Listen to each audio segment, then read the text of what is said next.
trade, and we've seen how he leads in Atlantic City. He got rich while his companies declared multiple bankruptcies. Yet without remorse, even as people got hurt and lost jobs by his failures, he bragged, and I quote, "The money I took out of there was incredible." Yes, he took out a lot of cash, but he stiffed contractors, many of them small businesses, refusing to pay them for the work that they'd done. You know, we in America have seen enough of a handful of people growing rich at the cost of a nation descending into crisis.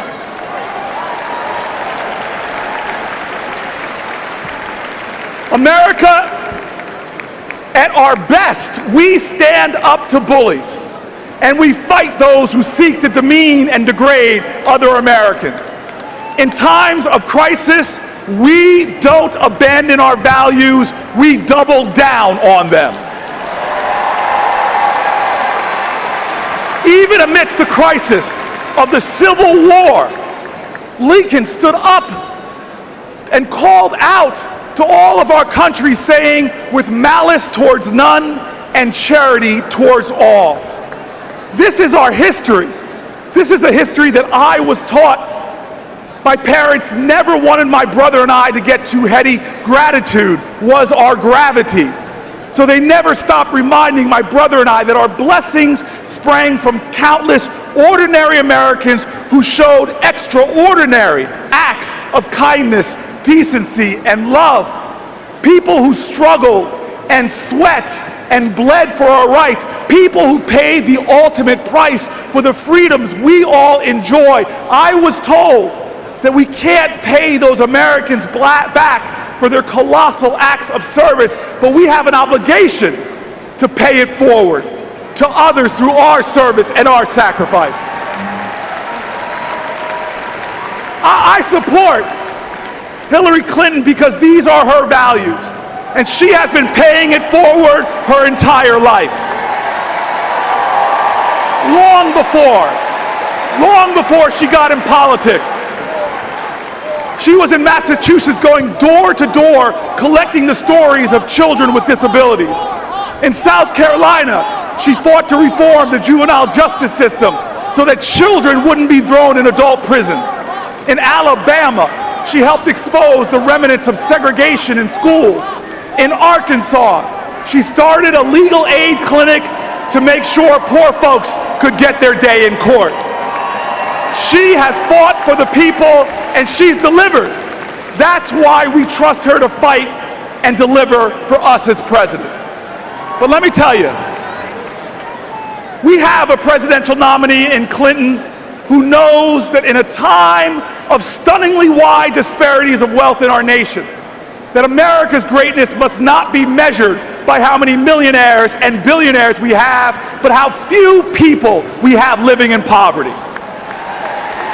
Hillary knows that when workers make a fair wage, it doesn't just help their families, it builds a stronger and more durable economy that expands opportunity and makes all of us Americans wealthier.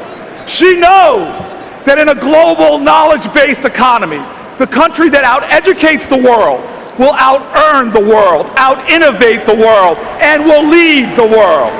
She knows that debt-free college is not a gift, it's not charity, it is an investment. It represents the best of our values, the best of our history, and the best of our party, all of our shared ideas and values together. Hillary Clinton knows that when we have paid family leave, that this is something that must happen. Because when a parent doesn't have to choose between being there for a sick child and paying rent, or when a single mom earns an equal wage for equal work, it empowers the most important building block in all of our nation, and that is the family. Hillary Clinton knows that security doesn't come from scapegoating other people because of their religion, alienating our allies, stoking fear, and pointing fingers.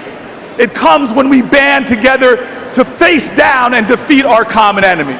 And she knows something that I fight for every day, that our criminal justice system desperately needs reform. That we need to bring back fairness to a system that still, as Professor Brian Stevenson says, treats you better if you are rich and guilty than poor and innocent. And she knows that we can be a nation that both believes police officers deserve more respect, they deserve more support, more cooperation and love, and believes that a black 20-something-year-old protester deserves to be valued, deserves to be heard, that they should be listened to with more courageous empathy, and that change is needed in the system. And Hillary Clinton knows what Donald Trump betrays time and time again in this campaign, that we are not a zero-sum nation. It is not you or me. It is not one America against another American. It is you and I, together, interdependent, interconnected, with one single interwoven destiny. When we respect each other, when we stand up for each other, when we work together against our challenges, against our neighbor's challenges, be it a neighbor with a beautiful special needs child or one struggling with the ugly disease of addiction. When we as Americans help them, when we show compassion and grace, when we evidence our truth that we are the United States of America, one nation, under God, indivisible, that is when we are stronger. That is when we go from an already great America to an even greater America. Now let me tell you right now, when Trump spews insulting and demeaning words about our fellow Americans, I think of that poem by Maya Angelou. Y'all know it. You know how it begins. You may write me down in history with your bitter, twisted lies. You may trod me in the very dirt, but still, like dust, I rise. Well, y'all know it. Y'all know it.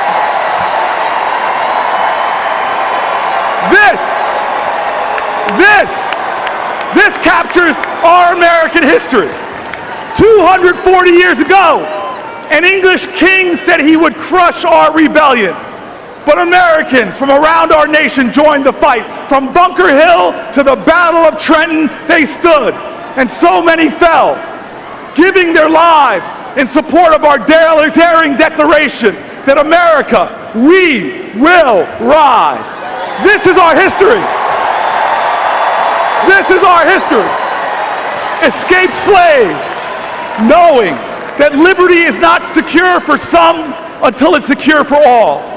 Sometimes hungry, often hunted in dark woods and deep swamps, they looked up to the North Star and said with a determined whisper, America, we will rise. Immigrants, risking their lives in times of sweatshops and child labor. They organized labor unions and devoted themselves to lifting the tired, the poor, and the huddled masses. With fierces of grit, they shouted so all could hear, America, we will rise. King pointed to the mountaintop.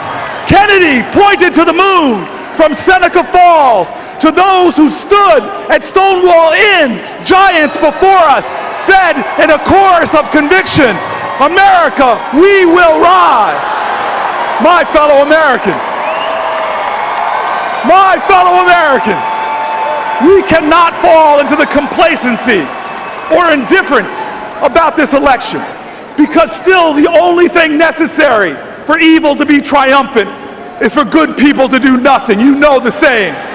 My fellow Americans, we cannot be seduced by cynicism about our politics, because cynicism is a refuge for cowards. And this nation is and must always be the home of the brave. We are the United States of America. We will not falter or fall. We will not retreat or surrender. Our values, we will not surrender. Our ideas,